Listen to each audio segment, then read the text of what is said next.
Everyone, welcome. My name is Sarah Anderson. I'm the Executive Director of the Bay Area Global Health Alliance. It's a new global health community of more than 45 diverse members here in the Bay Area. We have academic institutions, NGOs, the tech community, biotech, and many other companies. You know, we began fairly recently with the belief that more is possible if we work together. And that includes reaching out to our sister alliances like the Georgia Global Health Alliance. Today's policy briefing is on the U.S. leadership transition and its implications for global health. This is the second in a series of policy briefings that Maria and I have convened together. And with that, I turn it over to Maria. Great, thank you, Sarah. It's wonderful to partner with you again, and I know we have a number of people we're welcoming back from our original convening and well beyond that. So we're thrilled to have this event today. We're thrilled to have our wonderful esteemed speakers, and I'm also very happy to share with you the inaugural 2020 Georgia Global Health Landscape Study Report. Before I dive into that, though, a couple of quick housekeeping items. We do have a very robust agenda today, and we have some outstanding presentations from our speakers. We have collected a number of questions from registrants in advance, and we will be prioritizing those questions. You're welcome to submit questions, and if we have time, we will do our best to get to them. But I just want to set that standard before we get started. Additionally, I know I will get this question, so I'm going to just go ahead and say it.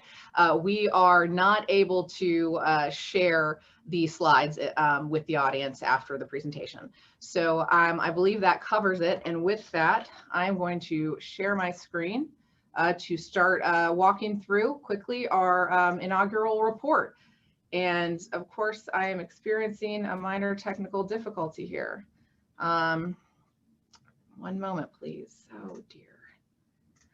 Well, I'll go ahead and start covering it and see if I can multitask here. The Georgia Global Health Alliance is thrilled to be able to announce our inaugural report. Our mission is to advance global health equity by promoting and facilitating collaboration amongst businesses, academia, nonprofits, and other partners that work in the global health space. We were founded back in 2016 through a consortium of organizations within our own community, and with a lot of support from the Washington Global Health Alliance, one of our sister organizations like the Bay Area out in Seattle.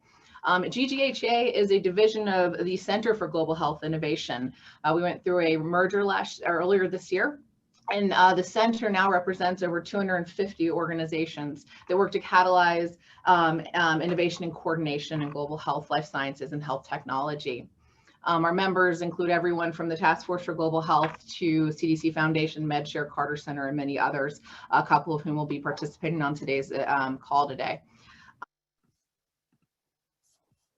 While Maria is trying to bring us the rest of her report, why don't we go ahead and start the bulk of the presentations today, and then we'll come back to Maria and the wonderful report, the economic report that they've done. So we are very pleased today to welcome Dr. Rebecca Martin, who is the director of the Center for Global Health at the CDC, as well as Porter Delaney, the founding partner, Kyle House Group. So we are so happy that they're both here to join us, and we'd like to begin with you, Porter. Great, thanks so much, Sarah, and good to be with the group. So I'm going to run through a slide deck here over the next 10-15 minutes, just giving an overview post-election sort of expectations as we look into 2021 around U.S. government global health leadership. So we can go to the first slide. Just very briefly, by way of background, for those who are not familiar with our organization, we're based in Washington, D.C. We are a policy and advocacy advisory firm, and so we work predominantly with foundations, NGOs, international organizations on their global health and global development policy agendas. We also work with a set of large U.S. multinationals around global health, human rights, development issues, and their supply chains. So this slide just shows some of the foundations, NGOs, international organizations we work with, as well as some of the U.S. government agencies that we regularly partner with on global health and development policy issues. So we can go to the next slide, please. I'm going to cover 4 points pretty briefly over these next 15 or so slides. And I know Maria said they wouldn't be sharing the slides right after the presentation, but anybody who would like to contact us to get these slides, they're more than welcome to them. There's a number of tables and graphs that are hard to digest immediately, but I'm happy to share them afterwards. So the 4 points that I'm going to cover is, as we look forward into the global health policy agenda in the new Biden administration in the next 117th Congress, first taking a quick look back at what actually ended up being a surprisingly positive trajectory over the last 4 years in terms of funding for global health, largely behind congressional leadership. So looking a little bit about that, the funding dynamics for global health as we enter a new phase here with the next Congress and new administration, and then looking in on some of the policy issues for the new Biden administration, some changes we'll see around global health, but foreign assistance writ large, and looking thirdly at some of the impacts of the global COVID-19 pandemic and the US government response to that. And then lastly, just a brief overview of some expectations we have of the next Congress in terms of global health leadership. So we can shift to the next slide. These next few slides are just, again, looking at the funding dynamics we've seen for global health from the US government the last several years. So it's been a slight increase over the last few years with one exception, but global health remains about $11 billion in terms of the cross-government investments. And this is largely between our State Department and foreign assistance side, and then the global health part through HHS, CDC. So they go through two different appropriations bills in Congress, but in combination are $11 billion, which in totality represents less than 1/4 of the federal budget. We can go to the next slide, please. So what this shows is just the trajectory I mentioned. So when the Trump administration came in, they inherited the FY18 budget and finalized that. And then we've had the 19, 20, and hopefully today or tomorrow, next couple of days, Congress will finish the 21 appropriations, which they're working on now alongside the COVID supplemental that you've been hearing about over the last several months, which is right at a sort of finish line here, negotiations. The last bar here in this slide shows what the administration had requested. So as you're aware, there had been requests for substantial cuts to foreign assistance writ large and cuts of about 30% to global health, but those cuts have not been realized. So Congress decides the annual appropriations, and as you can see in 18, 19, 20, there actually were some modest but important increases in US global health spending. Next slide, please. And then as I mentioned, I mean, this trajectory you saw, so there was a slight decrease in 18, but otherwise, over the last 4 budget years, we have seen increases in global health. Some of the accounts where you've seen these increases applied are HIV, AIDS, and PEPFAR. As I mentioned below, also the Global Fund to fight TB and malaria has got a significant increase as the US government made a strong pledge last year for the multi-year replenishment of the Global Fund. Also on the bilateral side here, I mentioned malaria, TB, global nutrition, maternal and child health. Each of these accounts have increased over the last few years. There'll be a slide I'll show here in a moment that goes through all of the global health accounts, and you can see that. And then in addition to the replenishment where Congress really led the US commitment to the Global Fund the last year, similarly, this year, both the Trump administration and Congress committed to the next 5 years of funding to Gavi, the Global Alliance for Vaccines and Immunization. So pretty much across the board on bilateral and multilateral, you've seen increases in global health spending. And again, largely due to bipartisan leadership in Congress. So please go to the next slide. This one was to be for sharing later, but it does show you by all of the sub-accounts under global health, and this is on the state and USAID side. I'm going to get to the CDC, HHS piece next, but this shows all of the kind of key accounts and where they've been over the last 4 years or 5 years even. So if you picked any one of these, you would see these increases that I was mentioning over the last few years. And we expect to see another increase in global health spending of a few $100 million at least when they finalize the 21 appropriations bills, which Congress is dealing with now, with particular increase for global health security in that. We can go to the next slide, please. And then with thanks to Rebecca's colleagues who shared some of the data here on CDC, you see a similar trend where CDC's direct funding under the labor HHS appropriations bill has increased steadily over the last few years. And then if we go to the next slide, and I should just note as I went to this next, so that last one broke down by area, and Rebecca can speak to it again. It's all those sort of core pillars of the program investment areas and CDC's global health work. What this shows is a much larger number, which is the indirect funding that CDC receives. The biggest one, of course, being the PEPFAR HIV/AIDS program that's funded through state And then that money is allocated through CDC and USAID to implement those programs in the 15 priority countries and in other partner countries. But also you would see funding from USAID for the President's Malaria Initiative going into CDC, threat reduction funding from defense, and other funds that are moving from the interagency into CDC. Then we go to the next slide, please. And in addition to CDC's direct funding from Congress, the indirect funding through the agencies that I mentioned, this is a helpful graph that the CDC team shared showing how much of their funding up until sort of the present year has been a mix of base funding from Congress, but also emergency funding that was coming out of Ebola response, Zika response that carried over many years. So it enabled a larger investment in CDC each year. But the good news is you now see the base, all blue, is still a substantial funding level absent emergency resources. But there have been emergency resources this year through the COVID supplemental bills for CDC, as well as the other global health programs, and hopefully more to come, which I'll talk about shortly. So we can go to the next slide, please. And then this just shows a consistency essentially of the allocation across agencies for global health. So it really hasn't moved much. If you look over the last few years, you'd see that State Department is the biggest piece because they receive the HIV/AIDS funding, but then they pass that on largely to USAID and CDC, as I mentioned, then USAID being the second largest. And then you see NIH, DOD, CDC, all in there as well. So we can go to the next slide, please. And then this is just the last one on the funding, is looking across the different sort of program lines. And HIV/AIDS grew a little bit, but if you looked at this is FY20. If you looked at it for 3 or 4 years earlier, it would roughly be the same. So there's been a real consistency. And then we can move on, please, to the next slide.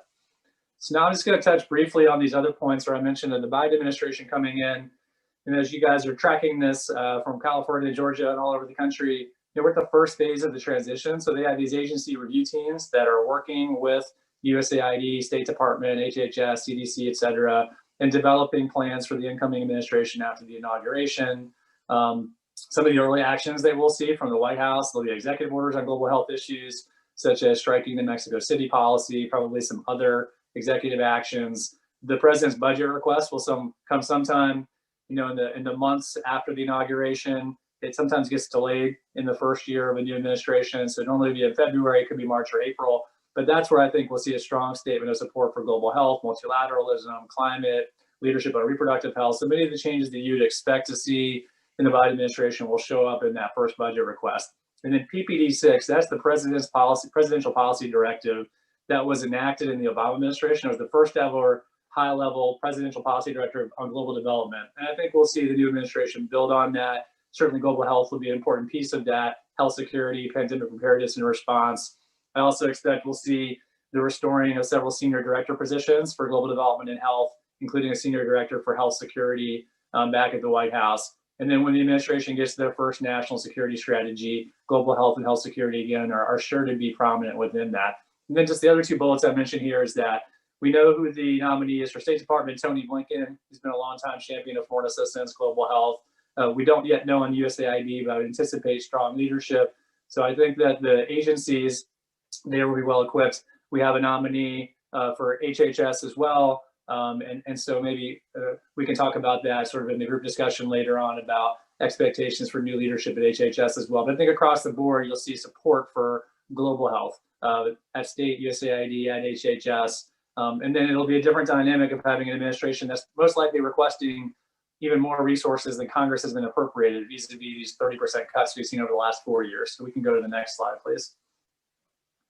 And this on the policy changes side of things. Immediately, as I mentioned, you'll see changes in reproductive health. So striking the Mexico City policy, the restrictions in terms of who the US government can fund and form-based NGOs that receive funds separately that go towards abortion-related services. Kent Kasten is the provision that can be put in place by the State Department to block funding to UNFPA. So we'll start funding UNFPA again. And then there's some other provisions that deal with foreign assistance and abortion restrictions that could be acted on. International cooperation, I think, will be sort of an early and often area of action for the new administration. I think we're going to talk about WHO if there's some questions, but I think we'll see a strong statement from the Biden administration in terms of re-engaging and leading the WHO, ensuring that the funding is not under distress. Yet I think we also will continue to see a robust discussion around reforms to the WHO, where the US and many other major donors and leaders within the WHO can likely come together around some reforms that enhance the capabilities for pandemic preparedness response and for its broader mission. And then just more broadly in the multilateral system, it'll be a real change for the US to sort of constantly be on the offensive of wanting to partner with other donors and member countries to advance leadership in UN agencies, World Bank. And likewise, I think you'll see that in the G7 and the G20, where the US has shied away at times over the last few years from leadership, particularly on development and health issues. And then I think the linkage between climate change and health will be pronounced. Climate change, of course, is going to be a really big priority for the administration, domestically and internationally. And so when we look at intersections between climate and health and changing patterns of vector-borne diseases and other ways that climate impacts health, I think you'll see health be part of the agenda within the Paris Accords, COP26 being the next big climate conference in the UK next year, and other fora. And then we certainly expect that we'll see action from the administration on longer term policy change and reform on pandemic preparedness response, just coming out of the COVID pandemic at some point and looking at those long range sort of reforms on policy directives, organizational structures, budgets. There will be other initiatives. Every administration has their own development and health initiatives, but by necessity, I think we'll see pandemic preparedness response be an early one. We can go to the next slide, please. Then just very briefly, because I'm conscious of time here, I'll note that on the COVID impacts, Congress is still working on additional international assistance. We've only done about $2.5 billion of international assistance. So foreign assistance represents 1% of the federal budget, but we've done less than 0.1% of emergency COVID relief to the international response. So there's going to need to be more. Sadly, I'm not optimistic that we'll see more international assistance in this current package moving through Congress, but there will be more packages early in the new year. And the new Congress, the new administration are going to need to come together around that. The community of global development advocates has asked for $20 billion for international assistance. More than half of that would be for global health. So there are real needs across health investment areas. And then in the international cooperation arena, we've had sort of warp speed partnerships here in the United States, but then you've had these broader ACT Accelerator, COVAX as the vaccine pillar, these multilateral partnerships where organizations like Gavi, Global Fund, the Coalition for Epidemic Preparedness Innovations are sort of on the front lines of coordinating a multilateral response. I think we'll see the Biden administration jump into a leadership role in those multilateral platforms through resources, through policy commitments, particularly as we get to the distribution side of the response to the pandemic. And then I referenced this before, but the last area of this slide touches on longer term global health security reforms. So Congress has had significant legislation that they've worked through Congress this year, but it's not going to likely get across the finish line. So that'll start anew in terms of looking at the roles of the White House and state and HHS and USAID and other agencies and future pandemic preparedness and response efforts. I think we'll see resource increases in those areas. And then the international cooperation, looking to move from kind of ad hoc partnerships to reviewing the structures that we have for long-term global health security and looking at increasing the capabilities within the US government and these multilateral partnerships on issues like early warning systems. We can go to the next slide. We just got two quick slides on Congress, and then I'll turn it back to our moderators. So first and foremost, the impacts of the Senate majority. So I won't go into detail on this, but if the Democrats won both seats in Georgia, of course, global health will be no different than the rest of President-elect Biden's agenda, where they would have more runway, more opportunity to be bolder. And I think that's what we would see. So you see higher funding, more ambitious policy change, but likely also more partisanship of Republicans digging in their heels and not working with the administration in some of those areas. That's not true across global health, but in some areas around funding levels or reproductive health, there definitely would be lines of division. Whereas if the Senate remained in Republican hands, they'd probably be forced to compromise on some of those issues. And so that's just a dynamic we'd watch. And then they'll have a lot of change in the House. And so new leaders in the Foreign Affairs and Appropriations committees, otherwise pretty static across the House and the Senate on the committees that oversee at least the state and USAID side of things, some change on the health committees that will have impacts around health policy and funding. And then just some of the first things Congress will deal with, the confirmation process will reveal a lot about the new administration's views on global health and development. So when you have HHS Secretary, USAID Administrator, State the Secretary of State and others coming through the confirmation process. I mentioned the budget earlier. That'll be a blueprint for the administration's vision and plans on global health and foreign assistance. I think we'll see global health security legislation, since it likely is not to pass this Congress. And I expect to see a lot of action on reproductive health. And then we can go to the final slide, which is just a quick look at some of the implications in the California and Georgia delegations, since Bay Area Global Health Alliance and Georgia Global Health Alliance are hosting this session today. So in California, Congresswoman Barbara Lee has been a longtime champion of foreign assistance and global health. Will assume a new leadership role chairing the State Foreign Ops Subcommittee, which is really significant because that controls $9 billion of the $11 billion in global health assistance. She's also on the Labor HHS Subcommittee, so she's active on the HHS CDC side, where she's a strong proponent. Congresswoman Karen Bass will continue to chair the Foreign Affairs Subcommittee on Africa, global health, international organizations, and human rights. Both of them are seen as candidates to replace the open Senate seat from the vice president-elect vacating her seat, but there also are thoughts that Dianne Feinstein might leave before the end of her term. So you could have two new senators in California coming from the ranks of folks like Barbara Lee and Karen Bass. And then, of course, you continue to have both the Democrat and Republican leaders in the House from the state. So they're so important on negotiations like the COVID supplemental, where you have to have leadership to get international assistance included. And then on the Georgia side, I think the key thing to watch, of course, is the elections. You've had Senator Perdue on foreign relations. If there are new senators coming in on the Democrat side, will they be on appropriations? Will they be on foreign relations? Can they be early champions on global health? And then in the House delegation, you just continue to see the increased seniority of members like Sanford Bishop, who's a very senior appropriator, is a Democrat. Congressman Austin Skye is a very senior Agriculture Committee member. So I think good opportunities in both delegations to lead on these issues. So let me stop there. That was a lot. I tried to do it in a speedy fashion, and I will turn it back to Sarah and team. Thanks, Porter. A lot of changes expected for global health. We really appreciate your great review of what's to come. And now it'd be great to get the perspective from the CDC. Rebecca, may we please turn to you now? Yes, thank you so much. And thank you, Porter, as well, for those insightful remarks and important information. I always love listening to Porter, and a hard act to follow, but thank you so much. And I want to thank Sarah and Maria for organizing this opportunity for us to speak with you today and look forward to the discussion.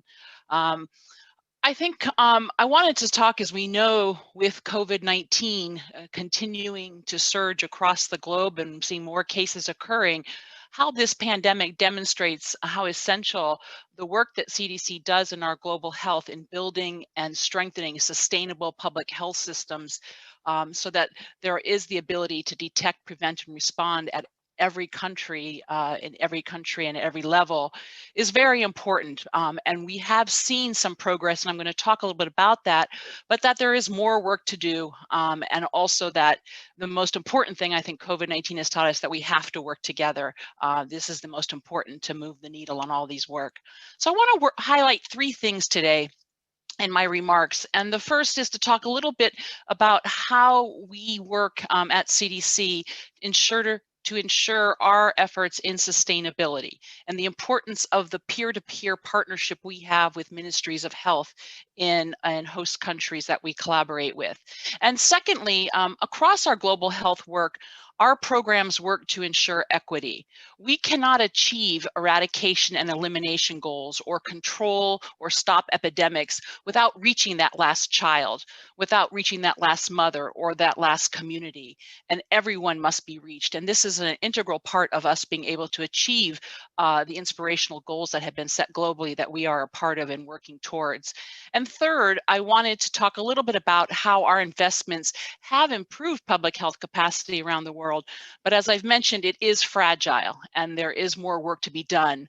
But we do work with all countries around the world in different capacities, whether it's collaboration, technical assistance, or developing guidance together. There is a role for us in our work to be able to interact with all countries around the world. If I could have the next slide, please, Sukeshi. So I wanted to start a little bit to talk about what we do, discuss a little bit how COVID-19 has impacted our work, but also how our work and the foundation of it has been able to support the response to COVID, and then talk a little bit about the future of our work. So this slide here, just to talk a little bit about CDC's flagship global health programs do sit within the Center for Global Health, addressing leading causes of morbidity and mortality around the world. And our work is based on strategy development, is based on science, and that we use data daily in our work to improve the programs. And as I mentioned, key partnerships are so important, be it with government, non-governmental organizations, academia, or through private-public partnerships. But these are all needed and has been able to allow us in our work to show high impact across the public health programs through this strategy. We have a seasoned workforce that has decades of experience in global health, working in addition with specific disease expertise across the agency, really brings all of it to bear on our ability to work. As you note here, we address HIV and tuberculosis, vaccine preventable diseases such as polio in terms of polio eradication, measles, and other diseases, and then thinking about malaria elimination. We'll talk a little bit more about that, and then neglected tropical diseases. But underpinning all of this work is the importance of strengthening global health security. We have seen the high burden infectious diseases that I've mentioned disproportionately affect marginalized and displaced populations, as well as women and children. In addition, as people move more into urban settings globally, we're seeing more and more with crowding and closer contact, the spread of infectious diseases that may not have happened before. So increasing in that as well. But by bringing together our technical skills, our scientific expertise, and our management and operations support, we are able to achieve measurable impact. And I wanted to just highlight a few of those, starting with our HIV work. We do account for more than 50% of key PEPFAR outcomes. By the end of 2019, 15.7 million people that were receiving ARTs was through the President's Emergency Plan for AIDS Relief. And CDC contributed to 9.2 million of the 15.7 million that the US government through PEPFAR is supporting through our care and treatment programs. We are also leading with PEPFAR the efforts to be able to measure impact through conducting household surveys that are based at population level. And since 2015, we've conducted 15 of these, and some countries have been able to do repeats to be able to validate and to show further impact along the way, such as Zimbabwe, which was released on World AIDS Day this year. But again, this shows the progress that PEPFAR is having in achieving epidemic control in partnering with host countries. I did also want to mention the PEPFAR Dreams Initiative, which is the Determined, Resilient, Empowered, AIDS-Free, Mentored, and Safe program for girls. And we have a program, Family Matters, which gives training to parents and caregivers in multiple countries in Africa, which is an evidence-based, parent-focused intervention designed to promote positive parenting and effective parent and child communication. This includes looking at the risk of child sexual abuse as well as gender-based violence and thinking about how to address these issues. Moving on to malaria, we do co-implement with USAID the President's Malaria Initiative. And we have helped through President's Malaria Initiative save more than 7 million lives and prevented more than 1 billion cases of malaria since 2000. We continue to scale up our proven interventions for neglected tropical disease, including mass drug administration efforts, and have seen efforts towards more achievement towards the guinea worm eradication as well. CDC does serve as the US government scientific lead in the global effort to eradicate polio, and we are a spearheading partner of the Global Polio Eradication Initiative. And the one piece of good news we did here this year was that the African continent was declared wild poliovirus free in August of this year. And we still have 2 remaining countries, Afghanistan and Pakistan, who have never been able to interrupt wild poliovirus transmission. To date in 2020, through December 9th, there have been 138 cases between Pakistan and Afghanistan. But more than 85% of the world is polio free to date. I wanted to also just then mention with our work in global health protection since 2006, and I'll spend some more time on this later, but the ability to build the capacity of countries in being able to make sure they can detect, prevent, and respond public health threats. Next slide, please. So this map shows you a little bit about where we work and how we work. And as I mentioned, it really is through that peer-to-peer with our government-to-government relations with ministries of health. And it is the ability to provide technical assistance and collaborate with ministries of health and national public health institutes and other key public health agencies around the world that we can work to ensure and strengthen capacity and outbreaks and ensure sustainability of public health systems so people can be reached everywhere around the world. I wanted to also say that within that, we do embed staff directly within ministries of health, but we also have country office platforms where we are able to work day to day in a bilateral way with governments. And those are the countries shown here in red. The one in blue are more where we work collaboratively with governments, but we may not have a physical presence on the ground. But this just shows you the scope and the breadth of where we work and how we're able to collaborate around the world and the importance of what we do globally to domestic, and it works in both directions. I do want to also just note that the importance of being in countries is for that relationship that's been built over decades, allows for information sharing and building that understanding of the local context, bringing technology, bringing strategy, but it has to come in how it's implemented, has to come at the country level, how that should be tailored. Also, just to note here is the importance of health security and building global health capacities for outbreak preparedness and response is possible. And since 2015, under the US government's global health security agenda, CDC has focused on building public health workforce.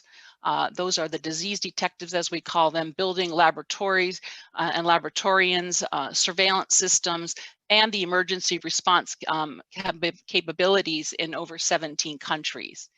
And to date, if I talk about some of the impact here, all 17 of those countries have established programs to make sure that they have disease detectives, which we call the Field Epidemiology Training Program, to be able to respond quickly when there is an outbreak and also working in preparedness. 10 of the 17 countries have been able to conduct laboratory tests to detect their priority pathogens that they are looking for that can cause disease and outbreak in their countries.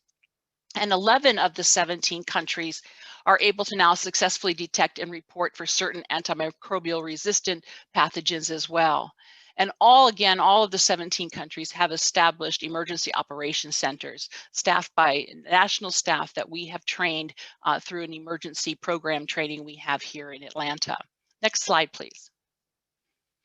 So I wanted to talk a little bit about the impact of the pandemic on our flagship programs that we've talked about. And I'll go quickly, but just to talk a little about HIV and TB. The results from the Global Fund's monitoring tool suggest that there has been a 50% decrease in the volume of HIV testing in some places. And this can lead to a rise in new infections as people are unaware of their status and can continue to transmit the disease. And we do see as well that researchers predict that 10% increase in HIV and a 20% increase in TB deaths over the next 5 years could occur due to COVID-19. And this is very much closely linked with interruption, potential treatment, and decrease in diagnosis and treatment for TB. In malaria, according to the WHO estimates, COVID-19 could result in additional 382,000 malaria deaths this year alone. And we see this as well in terms of people not going to health facilities because similar symptoms of fever keep them, as we see with somebody has COVID-19, that keep them from going to clinics to get life-saving drugs or to get tested. With the vaccine preventable diseases, as you see here on the map, we know that immunization services have been disrupted significantly due to the pandemic, and they are threatening the achievements of the further goals of eradication and elimination that I've mentioned. We do know many campaigns, immunization campaigns for polio were paused between March and August of this year, and that more than 80 million children under the age of 1 are estimated to be affected by disruptions in the routine immunization services in more than 68 countries and are at risk for vaccine preventable diseases. As of November of this year, only 8 countries have gone forward with their planned campaigns for immunizing children, leaving 92.2 million children in 29 countries not protected from measles alone. So these are staggering numbers and much more work to be done. Next slide, please. Our work has also been able to support the COVID-19 response. Sukeshi, if you have a chance, maybe it's going slow, but I'm going to go ahead and get started. But just in terms of our work has been able to also support the response to COVID-19. The critical platforms and infrastructure that I've talked about for surveillance and laboratory and the public health workforce and emergency operations centers that have been built under the Global Health Security have provided opportunities and the ability for countries to respond very rapidly when their pandemic started.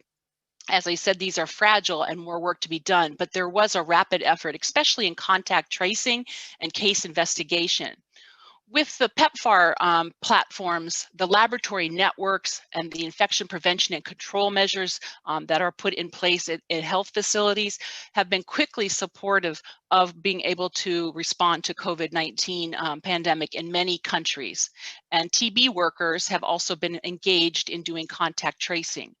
For malaria, very much supporting the diagnostics and surveillance for COVID-19.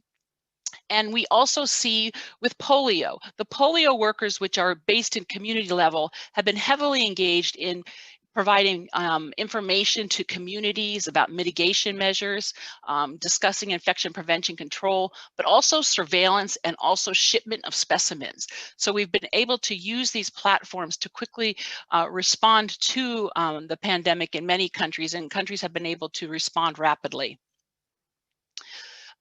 We've also had to look about how we adapt our programs, because these are essential health services that need to continue. And we want to make sure that they can safely do that. And so with HIV, there has been an expansion of differentiated models to deliver ARTs and giving treatment for longer periods of time. Policy changes have happened at the country level. With the vaccine preventable diseases, we've been engaged most recently in Ethiopia in ensuring they could conduct a measles campaign that required more healthcare workers, more days so that there was less crowding, and also additional infection prevention control measures so that it could be delivered safely. Next slide, please.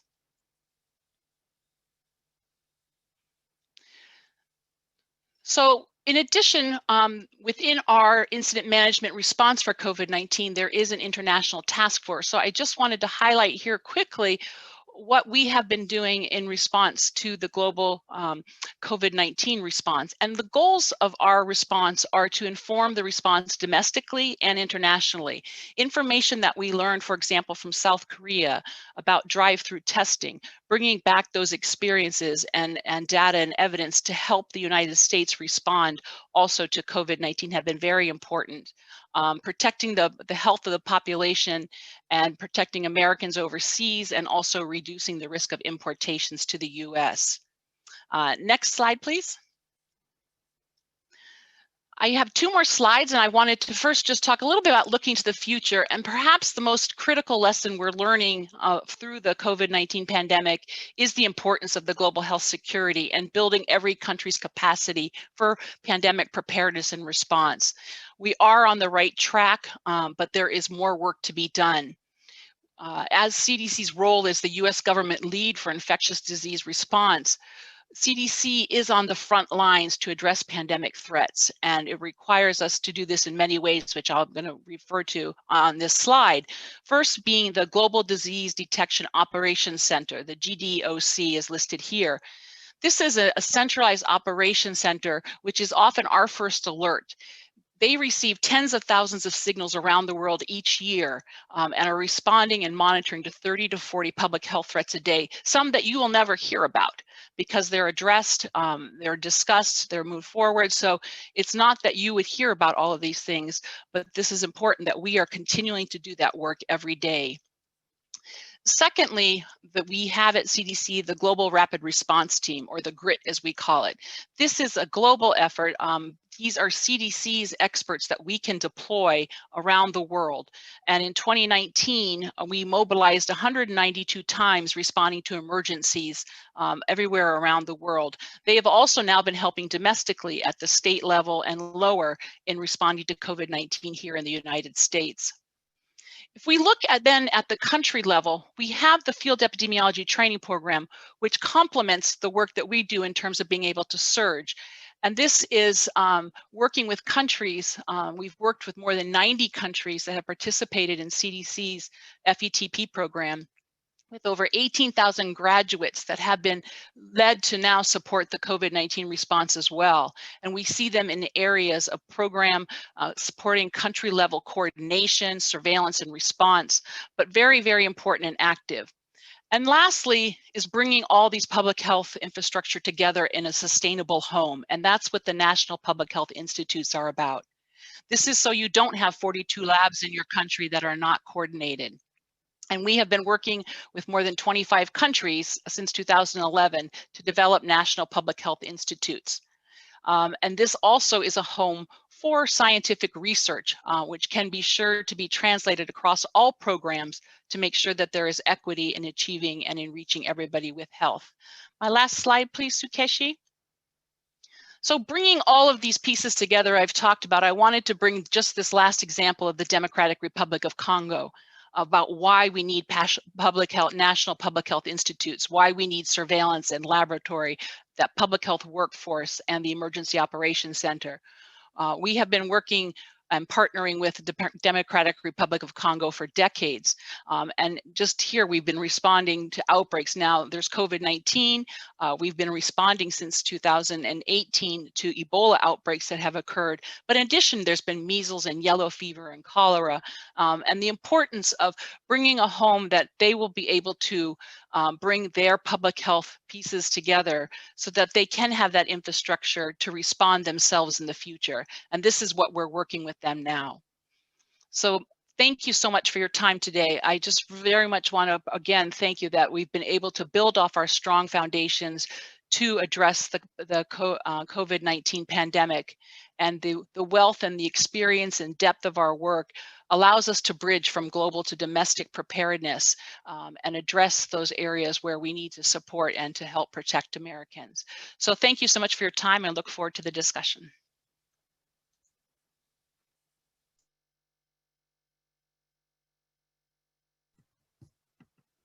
Thank you so much, Rebecca. I really appreciate that great summary and what's to come in 2021 and really the importance of global health and global health security. We already have a lot of terrific questions that have come in, both when people first signed up and then a few others. The first one comes from Courtney Dusenberry, who's the Director of Global and Federal Affairs for the Task Force of Global Health. Courtney, to you. Thank you, Sarah. This question is actually coming from one of the registrants for the meeting today.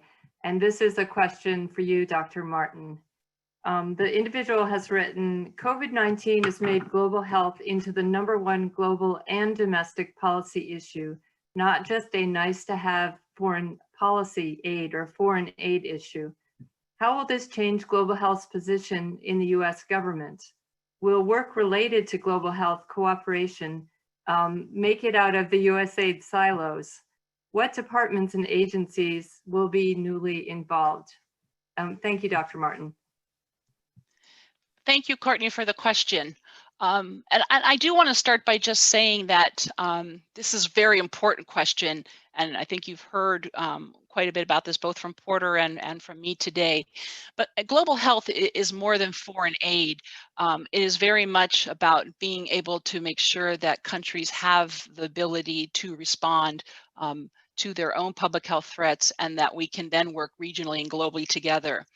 And in order to do that, we need to make sure that health is discussed in other sectors, for example, education or agriculture, and that health security is seen as a national security issue, that there are indicators that a prime minister or president's office is measuring on a regular basis, that it gets the attention that's needed, and the importance of how we ensure that the need for preparedness, the need for response, the need for prevention for mother and children, for entire populations, that's important, that as weaved into occupational settings, it's weaved into other line ministries that need to address this issue, and we make sure that health is brought up in these areas and that it's measured as one of the indicators. Thank you. Thank you, Dr. Martin. The next question is coming from Darlene Lynch, who is the director of the Center for Victims of Torture here in Atlanta. Thanks, Darlene. Sure. Thank you, Courtney. It's a pleasure to be here. I hope you can see me. I come from the Center for Victims of Torture, which is a leader in global mental health. And so since today is about the future of public health and of global health, I want to ask how we might be able to reframe global health to focus on health of the whole person, of the mind and the body. And we know, especially with COVID-19, but in all sorts of global crises, there is tremendous emotional consequences left in the wake of these crises that really prevent people and communities from fully recovering. So do you see global mental health in the future of global health? And what can we do to make that happen? Thank you.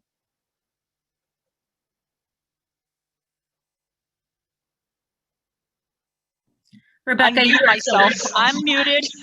I caught myself.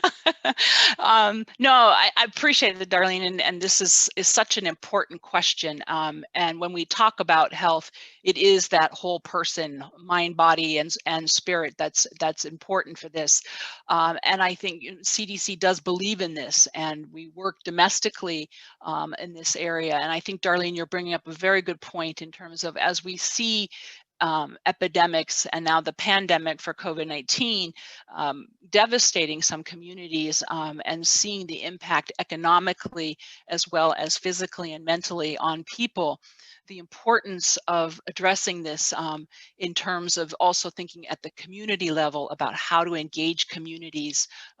Now with a vaccine coming out for COVID-19 in 2021, and access to that will be so important, that it's done, that it's equitable access. But in addition, how do we ensure that communities want to receive vaccine and make sure that they are partners in this? So that's very important, is engaging communities in this.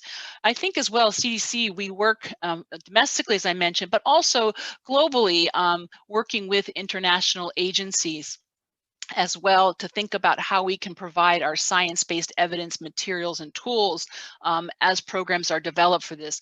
There is a lot of work in this area, especially thinking about what happens in conflict and genocides and other situations where we have that are devastating people, and the importance of the linkage of bringing the mental health together with the response and the preparedness measures. I think we should think about how we can weave that together in our health security work, bringing the experts together to see the collaboration. Thank you.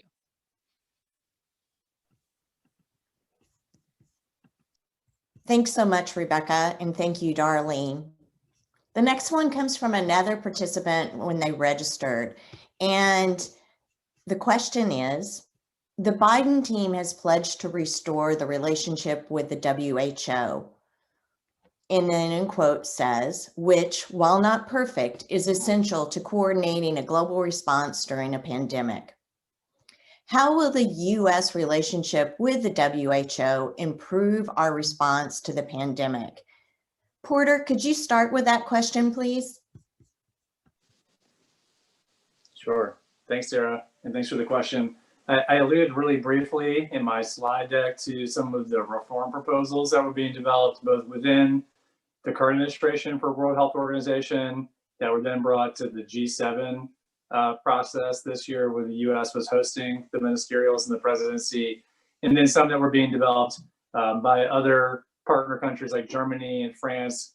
And there actually was a lot of alignment on some of those proposals for reform. And I start with reform because I think there's a constructive path to reform that the U.S. can help lead, which is not an exercise that's meant to condemn or beat up the WHO, but it's meant to, take a new look at what its mission and mandate is, whether it has the resources that are required for that, the support that it needs. And so I think that my hope is that's the kind of leadership that we'll see from the new Biden administration, working with our allies who are leaders in the WHO, who are working with Congress in a bipartisan ways to ensure that the WHO is sort of fit for purpose, has the resources it needs, and the U.S. is taking a lead to provide those resources and that leadership. Because I think absent addressing, some of those maybe shortcomings by way of a gap between its mission and its resources and authorities and what it's getting from its members, it will be hard to have a sustained kind of nonpartisan support for WHO in the U.S. So my hope is that U.S. leadership with the Biden administration is with the positive reform agenda associated with it, and just a very candid assessment of not just WHO, but the other international organizations and what bilateral governments have done in the context of COVID. There's just a lot of lessons learned there. And since the WHO is so much on the front lines, I think starting there makes good sense. Thanks, Porter. That was great. The last questions that we have right now are from Maria and me, and combined with another one from Catherine Cheney.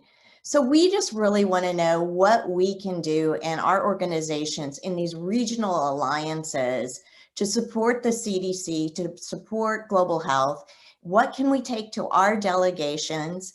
And then Catherine Cheney of DevEx also asked, what opportunities are there for partnerships here in Silicon Valley? And I'm sure Maria would want to say, what are they here in Georgia too? So what partnerships, so just to recap, what can we do in our alliances to really help move and advance the global health agenda?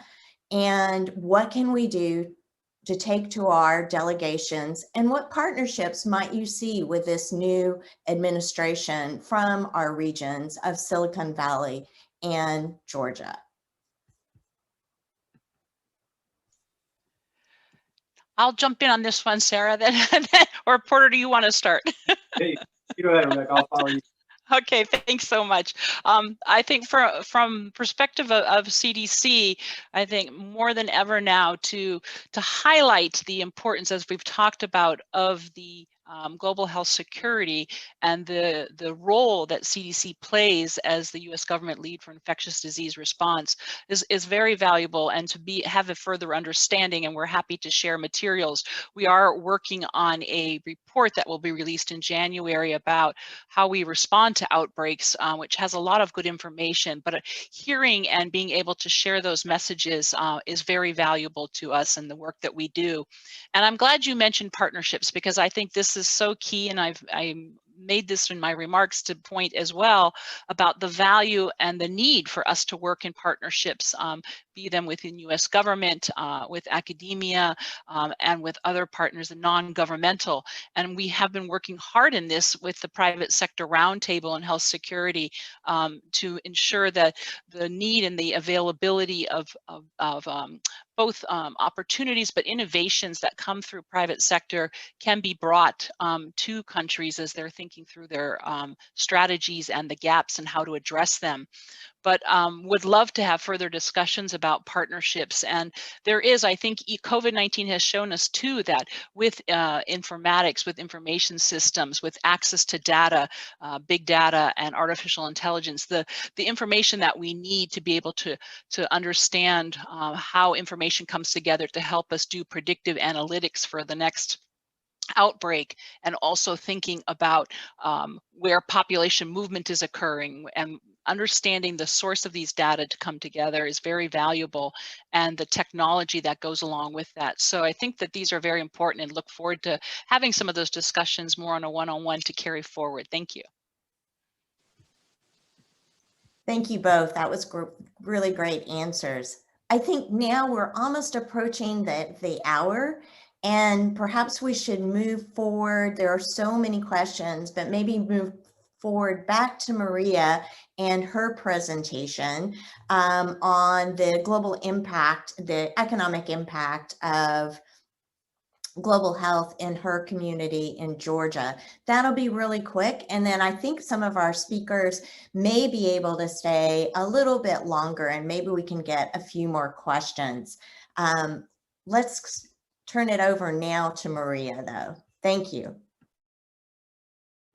Thanks, Sarah. And I think everyone can see now Christina's screen. It definitely is 2020 today for me from a technology standpoint. So I will push through this quite quickly. All of our resources are available on our website, but I am thrilled to announce the launch of our landscape study. We as an organization have been working towards this the last couple of years. And I'd like to thank quite a few people and organizations that help bring this to life. So Darlene and Courtney, thank you for your leadership, especially over the last month and a half, working with Hallie on my team to pull together our one-pager and final report. I'm happy to also say that Darlene and Courtney are the new co-chairs of our Alliance's Global Health Advocacy Initiative. So do sign up for our newsletter if you want to start getting engaged with us on global health policy work here at a state and even federal level. Additionally, Lynn at the Task Force for Communication Support, and Dr. Stiles at Morehouse School of Medicine, and Dr. Whalen at UGA for their critical analysis of the report and working with RTI. And of course, a few other people listed here on this page, like Lisa Hayes, who's another one of our contractors. We couldn't have done this without them.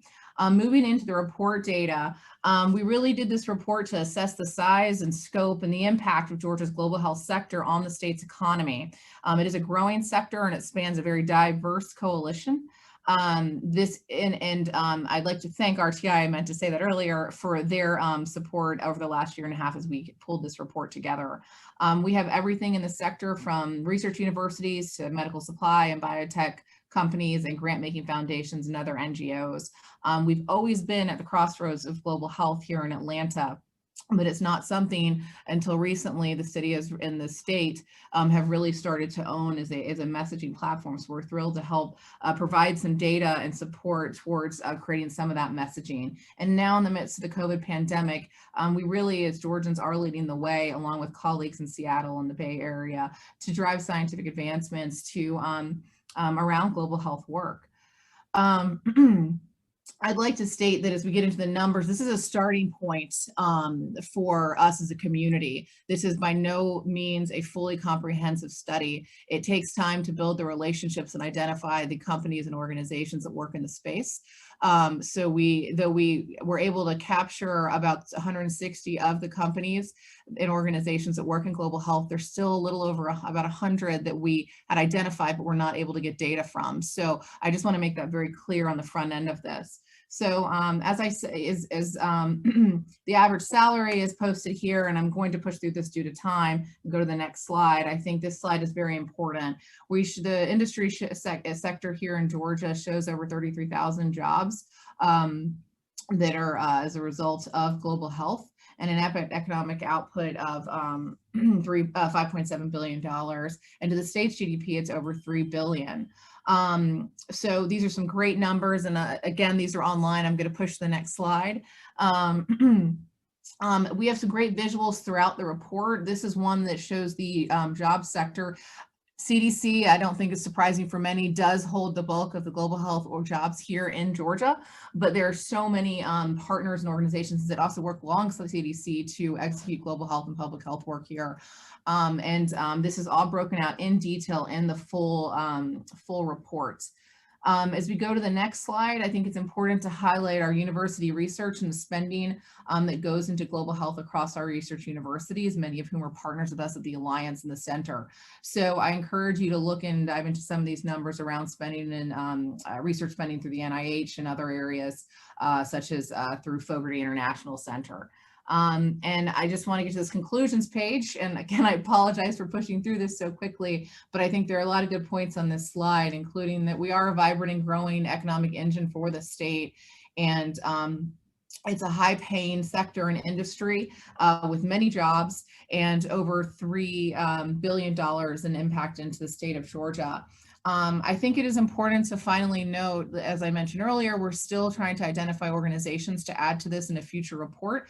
But additionally, this doesn't represent large-scale private philanthropic donations. That is much harder to calculate and requires self-reporting in many respects. So we hope in future studies we'll be able to raise the funds to dive into really bringing those types of numbers, because we know they're quite significant, such as funding into the CHAMPS program at Emory and some other work that the task force does here in Atlanta. So I think it's really important that in future studies we're able to dive into those numbers if funding it makes that possible.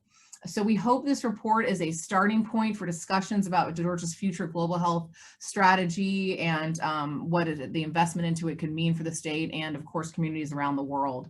On the last slide here is the website, our website, where you can find the study. You can download the report, the one-pager. There are a number of shared social posts that we can you can copy and paste and share. Please share it widely. We really want to get the message out for our community and also for our colleagues in other states and regions that are have a robust global health community, that we're here to partner and continue to collaborate and work together. And finally, I'd like to thank all of our members.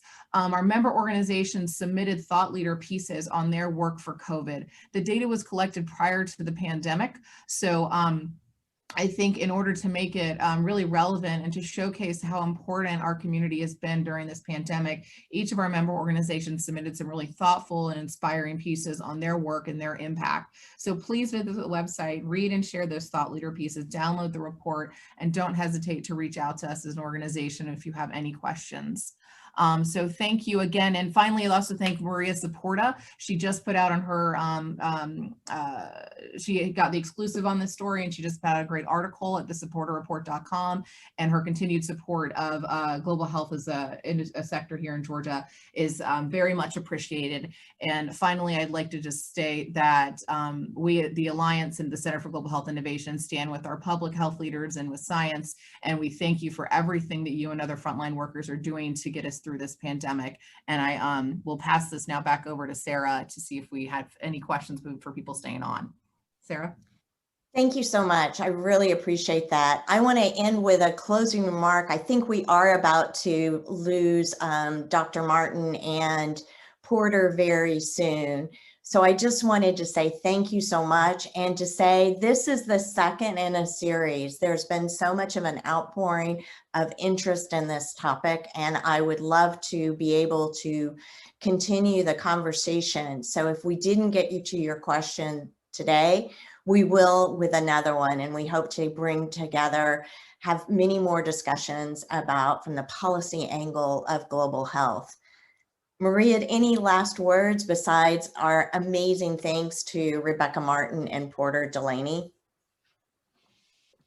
No, I'd just like to say thank you to everyone, and thank you to Sarah for your partnership and willingness to collaborate in true public health fashion, and to all of our colleagues at CDC and our speakers today, and the Kyle House Group for always being an outstanding partner, not only to us as an alliance, but all the different alliances and coalitions we work with.